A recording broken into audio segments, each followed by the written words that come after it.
10, 9, 8. Ignition sequence start. 5, 4, 3, 2, 1. Liftoff. We have liftoff. Physics is everywhere. So if you're looking at a physics demonstration show or a physics lesson, it's relevant to your life. You know, you can relate to it. And hopefully you'll try to, take the next step and understand why those things are happening. Borislav Bilash is certainly taking things to the next step as he helps his colleagues find new ways to teach physics at the Physics Teachers Institute held at the Liberty Science Center's Riverside facility. Well, the good thing is that what you can do is you can run around the market and not worry about the tea spilling. Okay, and if you want to get, be an acrobat about it, you can even spin it around like that. There's 3 components to today's workshop. The first component is we've entitled Essential Demonstrations. They're simple demonstrations that teachers can bring back to their classrooms and perform immediately.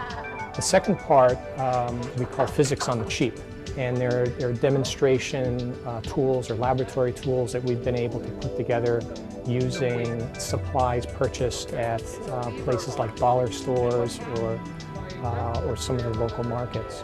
Yeah, step back because you're going to need that to full. Okay. That's pretty good. And then the final component, which we're calling Make and Take, consists of some time where the teachers are going to actually be constructing some of those things that we talk about in physics on the cheap. So you two, your job is to keep this rope as straight as possible. It has to be horizontal to the floor the entire time. And your job is to prevent them from doing that. I think Borislav is just like the most intriguing thing about today, just all his knowledge, all his things that he makes, and this is in his spare time. I mean, it's not during teaching time, so his love of the subject really is just very intriguing. What I'm going to do is I'm going to lay on the bed of nails. I'm going to put this, you're going to rest this on my chest, and you're going to, with all your might, apply a deadly force to that brick. One of the highlights of today was being able to engage in the activities instead of just sitting there and watching a videotape or sitting there and watching somebody present. Are you ready? Ready. Set. Oh my God! Did I stop That was unbelievable. That was hard. Fortunately, the experiment worked. He came out untouched from it, but I was a little nervous. If you're not comfortable lying on the bed of nails, Believe it or not, I wouldn't be.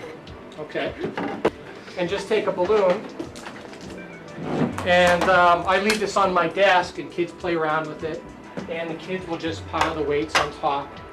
Borislav energizes physics. He takes a concept, displays it with so much passion that you can't just sit there and not be turned on by what he's doing. It makes me want to take that back to my students, show them what I learned, and let them try and discover on their own what I was sitting here trying to discover. At the beginning of the session, I asked the teachers to play 2 roles. I wanted to talk to them like I talk to my students, but at the same time, there were all kinds of things that I needed to explain on where do you buy this and how do you make it, or when do you bring this out, so you talk about the pedagogy at the same time. So I asked them to change hats constantly. Oh, come on. That's hard-boiled, isn't it? It's hard enough. It's a riot, definitely a riot. Okay, as hard as you can. Come on.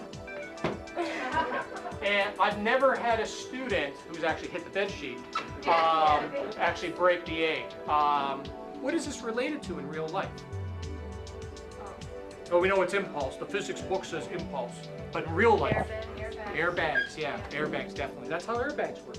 I'd like them to go back to their classrooms knowing that they have the expertise to do demonstrations, and I want to give them a bag of tricks that they can immediately open up that bag on the first day of school and start performing some of those demonstrations to make their classrooms exciting, to turn on the kids to science.